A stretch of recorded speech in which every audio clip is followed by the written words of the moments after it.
drôle d'atmosphère à Paris en ce mois d'avril. Il y flotte comme un parfum rétro, mais aussi une senteur de printemps et d'excitation.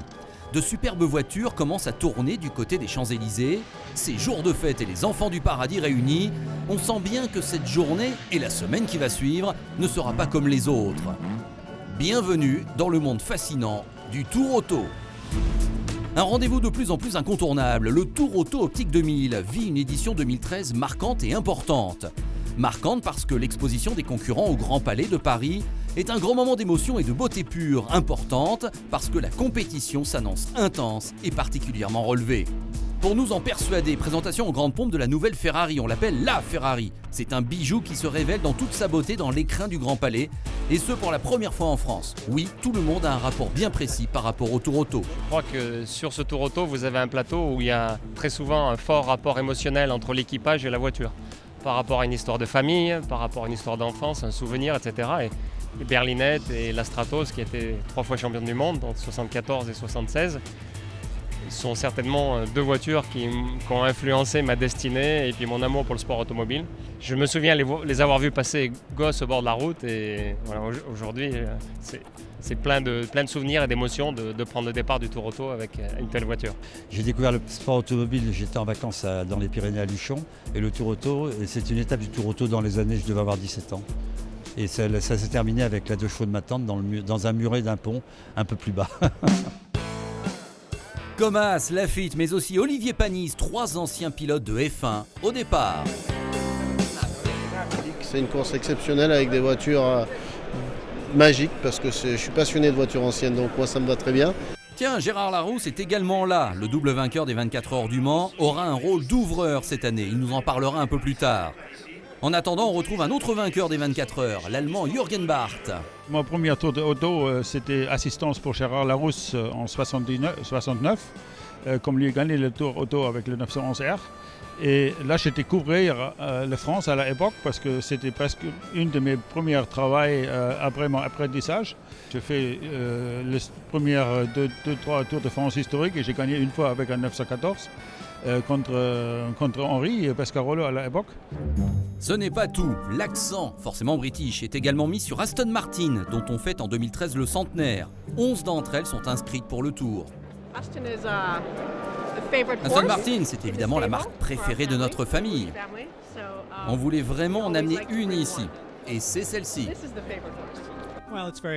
C'est très gratifiant que de se retrouver dans cette épreuve qui cultive 2 grandes qualités. La traversée de la France, et ce sur des routes et pas forcément des circuits. Et en plus en célébrant l'anniversaire d'Aston Martin.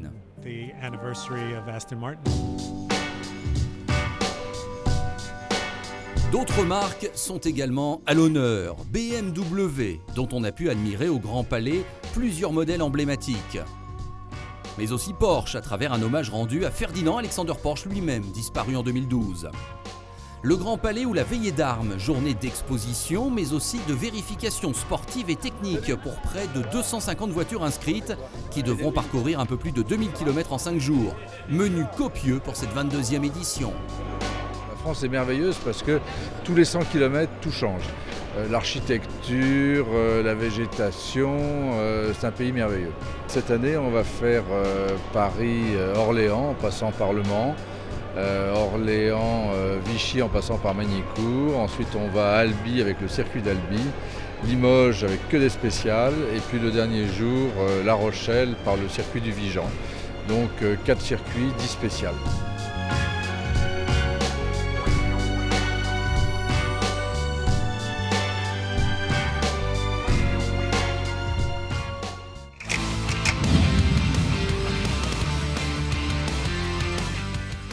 La première étape du Tour Auto Optique 2000 conduit donc les concurrents de Paris à Orléans, en passant par Le Mans. Un peu plus de 430 km au programme. Voilà une entrée en matière qui n'est pas anodine. Il pourrait même déjà s'y passer pas mal de choses par rapport aux différents classements et à ce qui va faire l'histoire de ce Tour Auto 2013. Tout commence en tout cas aux premières lueurs de l'aube en ce mardi 23 avril.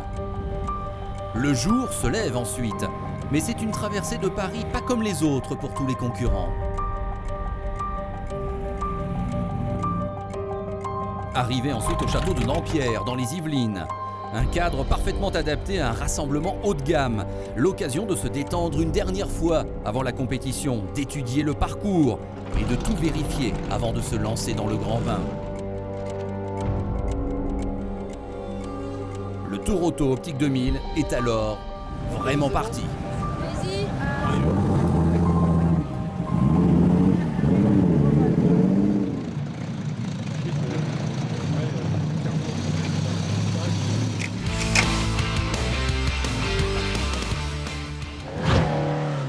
Première spéciale à Beaufay. Cette fois, ça devient sérieux.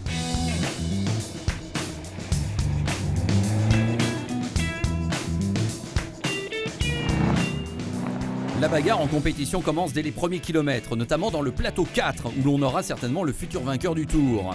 Avec des AC Cobra comme la 210 de Carlos Monteverde et Gary Pearson. Ou la 211 de Ludovic Caron et Didier David, qui s'impose d'ailleurs dans la catégorie véhicule historique de compétition.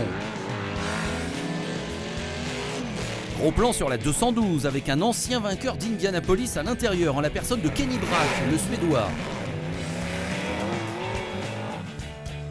Incroyable, on est seulement dans les premiers kilomètres et tous les favoris se livrent à fond déjà, comme la Ford GT40 numéro 214 de Christopher Livingston Price et Timothy Huxley.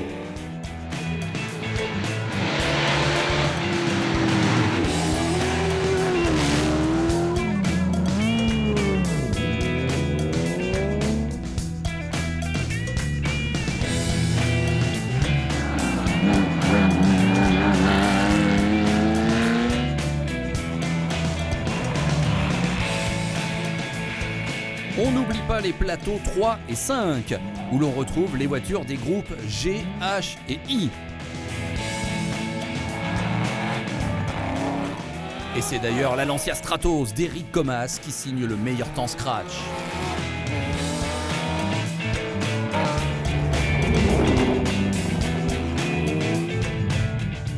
Le circuit du jour passe évidemment par Le Mans et le fameux tracé du Bugatti. Nous ne sommes pas sur le grand circuit qui est retenu chaque année pour les 24 heures du Mans, mais nous sommes quand même dans la légende du sport auto international. Ici, en ces lieux, se sont écrites quelques-unes des plus belles histoires des sports mécaniques. Et c'est finalement avec beaucoup de respect et d'émotion que le Tour Auto Optique 2000 visite ce circuit si prestigieux.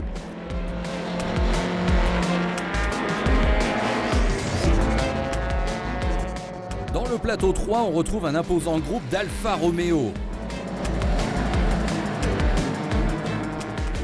Et la numéro 154 de Franco Lambo ne pourra rien face à la 150 de Bernd Hanneux qui s'impose avec plus de 10 secondes d'avance. Pas le temps de souffler, voici déjà les concurrents du plateau 4 qui se préparent. On l'a déjà évoqué il y a quelques instants, la bagarre entre les AC Cobra et les Ford GT40 ou les Jaguar Type E y est déjà de toute beauté.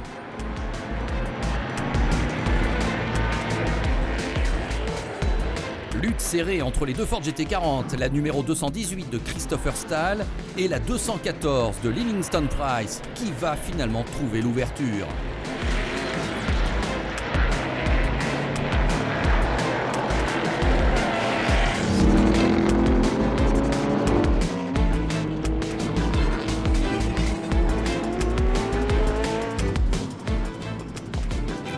Quant à Gérard Holtz, un petit tête à queue.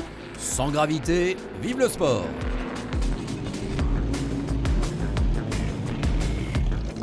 Place maintenant aux voitures du plateau 5, normalement les plus rapides.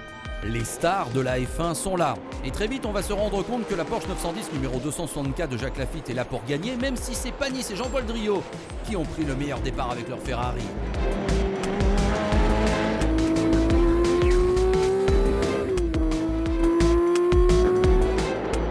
Jacques Lafitte, l'ancien pilote Ligier Williams l'a annoncé. Il veut gagner les 4 courses organisées cette année par le Tour Auto sur les circuits.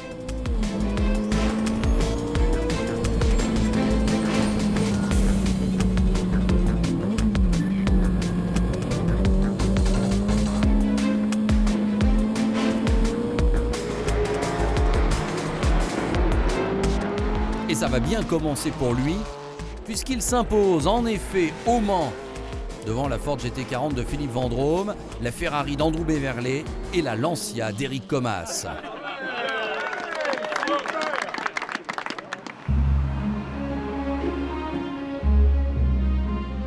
Le soir, arrivé à Orléans, et superbe atmosphère en plein centre-ville. Les curieux sont au rendez-vous, nul doute que là aussi, beaucoup de souvenirs seront conservés par les plus jeunes d'entre eux.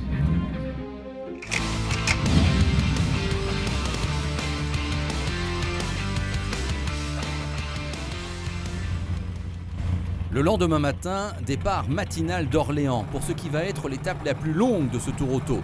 Il en faudrait plus pour effrayer Kenny Brack, surtout que comme lui, on a déjà gagné Indianapolis, comme on vous le disait tout à l'heure. Si le Suédois veut en tout cas avoir du dépaysement, il va être servi.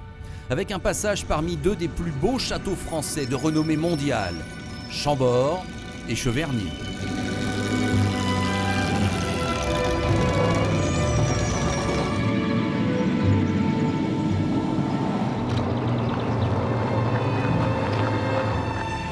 On se retrouve maintenant à Thésée pour la première épreuve routière de la journée.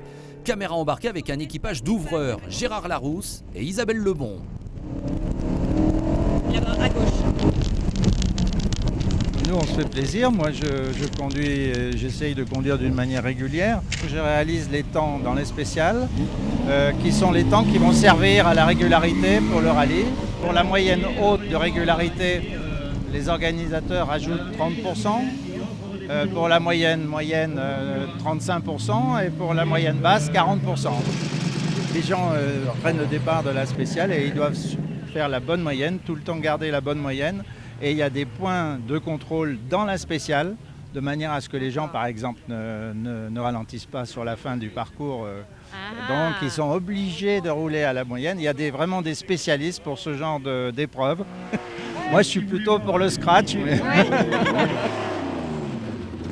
Cette spéciale de Thésée, c'est un parcours en forme de trèfle, sur une distance de presque 11 km au milieu des vignes, ce qui pour certains n'ira pas sans mal.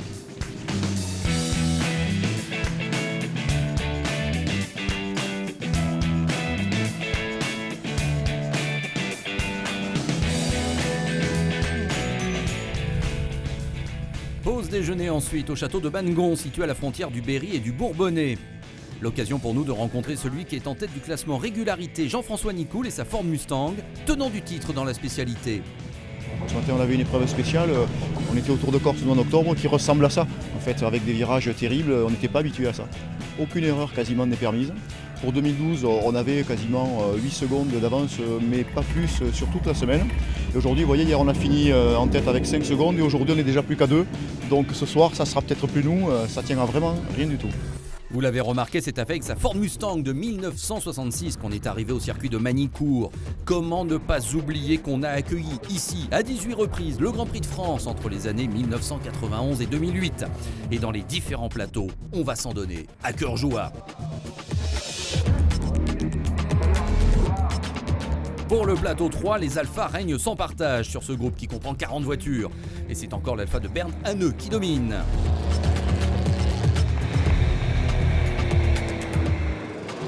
Un superbe show est offert dans le plateau 4 avec un triplé des Ford GT40, les AC Cobra devant se contenter des places d'honneur.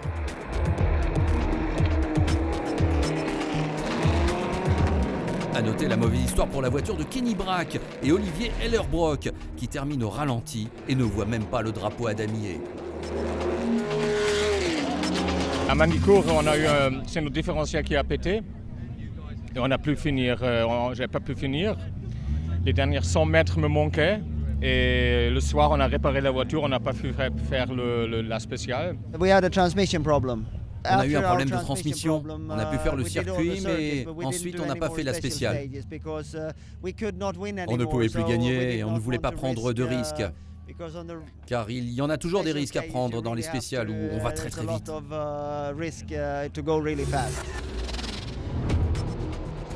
Pour le plateau 5, nouveau festival des Porsche 910.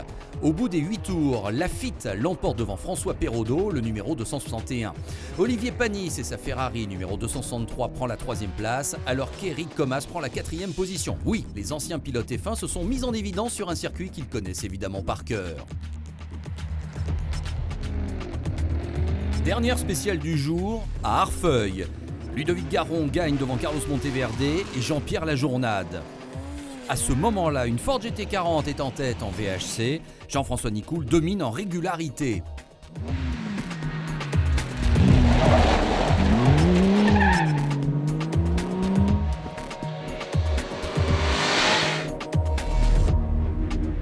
Et tandis que certains, vous allez le voir, vont visiter les à-côtés du parcours, Eric Comas, lui, poursuit sa route triomphale en signant un nouveau scratch, toutes catégories confondues. J'ai une voiture de rallye exceptionnelle, l'ancienne Stratos, elle nous a tous fait rêver. C'est encore une machine assez incroyable en spécial de rallye. Donc je ne crois pas me souvenir qu'après la Formule 1, il y ait des voitures qui m'aient donné autant de sensations. Ça m'a permis de remporter les deux spéciales d'aujourd'hui. Et puis le circuit de Magny-Cours que je connais quand même pas mal, hein, ça a été mon bureau pendant 2 ans.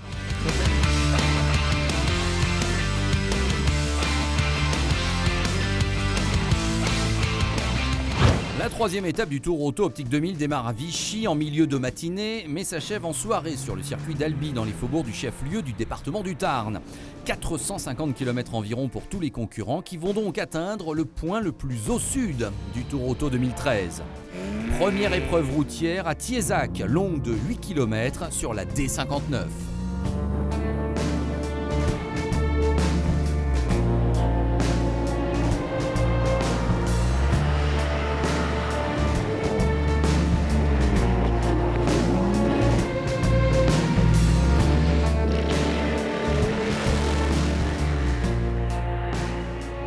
En groupe VHC, c'est la C-Cobra de Ludovic Caron qui s'impose devant la Ford GT40 de José Manuel Albuquerque.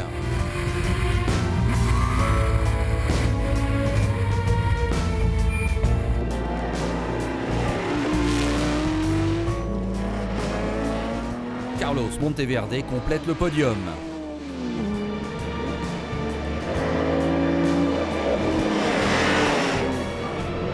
Au scratch, c'est encore Eric Comas qui fait triompher sa Stratos, suivi par la Porsche 911 RSR de Michel Lecourt. Beau passage pour Jacques Lafitte, mais aussi pour Bertrand Ballas qui a pris la place d'Olivier Panis, alors que la De Tomaso numéro 274, celle de Norbert Fradin et Pierre Vénère, s'offre une frayeur. Le déjeuner est ensuite pris au château de Pestel, construit sur un promontoire rocheux situé à 750 mètres d'altitude. Un édifice superbe du XIIIe siècle qui était à cette époque la place forte du Cantal. Deuxième épreuve spéciale, Villecontal. Les concurrents empruntent la D13 vers le sud en direction de Muret-le-Château. Un itinéraire spectaculaire de 6 km 2 qui demande toutefois de la prudence.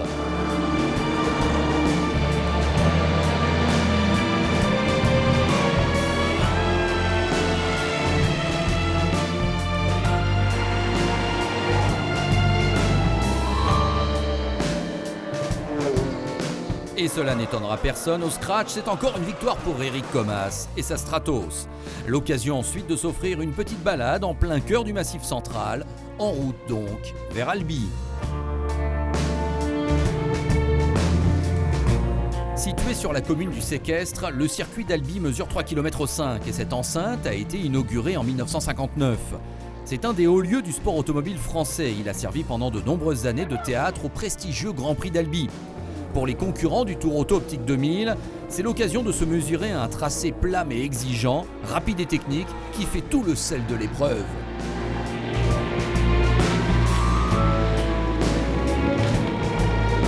Dans le plateau 4, bataille toujours entre les AC Cobra, les Ford GT40, victoire pour Albuquerque devant Ludovic Caron. Comme on le voit et pour la plus grande joie des nombreux spectateurs, le spectacle est total et les figures de style assez régulières.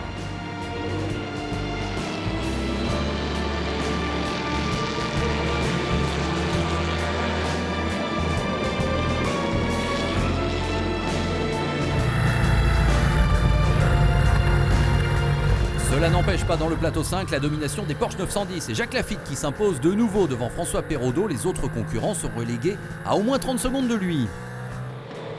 A noter que l'épreuve de régularité est alors annulée pour cause de retard pris dans le planning et de nuit déjà tombée. Oui, la journée a été bien remplie.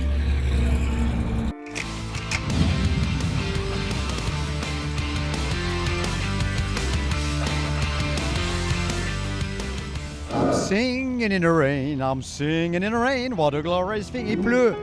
Pour le 4e jour, il y a déjà un facteur qui pourrait bien s'annoncer déterminant, la météo. La pluie, pour la première fois dans ce Tour Auto Optique 2000, s'invite à la fête. Regroupement à l'Isle-sur-Tarn, pour une spéciale à venir disputée entre les communes de Rabastens et Salvagnac. Au sec quand même et au son du corps.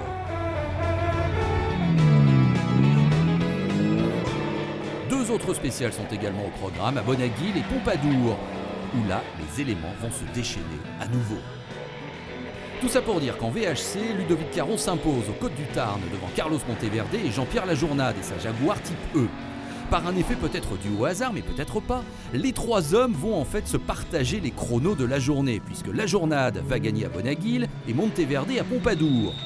Rappelons que c'est bien la catégorie VHC qui détermine le vainqueur du Tour Auto Optique 2000, et que le futur vainqueur est donc certainement à trouver parmi ces trois hommes.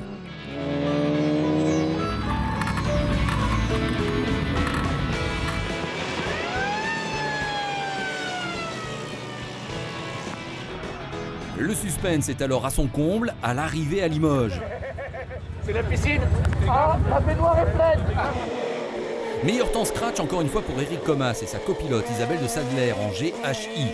En revanche pour Jacques Lafitte, il a été un petit peu moins à la fête dans cette journée où il n'y avait pas de circuit, mais il se console. J'ai fait toutes les spéciales avec 3, 4, 5 en boîte de vitesse, pas de 2, pas de première pour démarrer en course. C'est pas évident, mais bon, je me suis régalé et puis voilà, c'est un peu dommage parce qu'on a un matériel qui est formidable, qui est rapide sur la piste et sur les routes et j'en ai pas profité sur les routes.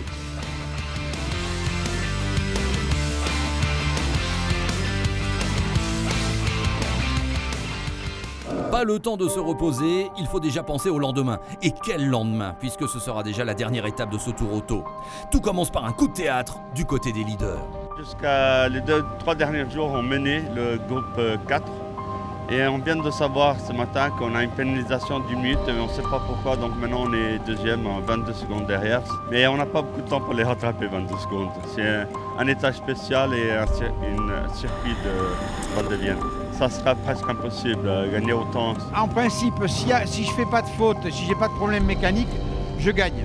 Voilà. Donc sur l'épreuve spéciale, on devrait faire jeu égal. Et au Vigan, étant donné que j'ai 21 secondes d'avance, je vais tout simplement me mettre dans son pare-choc et le suivre. Pour se mettre en forme, on attaque d'abord la spéciale de Darnac, un tracé qui a déjà été utilisé en 2011, mais en sens inverse, et qui demande beaucoup d'agilité au volant. Lajournade va perdre sur Monteverde pratiquement la moitié de son avance. Il ne possède plus que 12 secondes de marge sur son rival après Darnac. Bataille également pour la future 3e place entre Dominique Guéna, pilote de la Secobra numéro 217, et Ludovic Caron, pour l'instant seulement 4e. Le grand duel oppose donc Carlos Monteverde à Jean-Pierre Lajournade. Et tout va être réglé très très vite. Lajournade va hélas partir en tête à queue. Le temps de repartir, l'écart s'est creusé. À la fin de l'exercice, aussi incroyable que cela puisse paraître, seules 16 petites secondes séparent les deux rivaux. Ce matin, on espérait gagner, on ne gagne pas parce que je fais une erreur, je fais une faute au Vigan à vouloir le suivre. Réflexion faite, on est mieux deuxième, parce que comme ça, la prochaine fois, on pourra viser la première place. Quant à Ludovic Caron, il arrache lui aussi d'un souffle sa place sur le podium.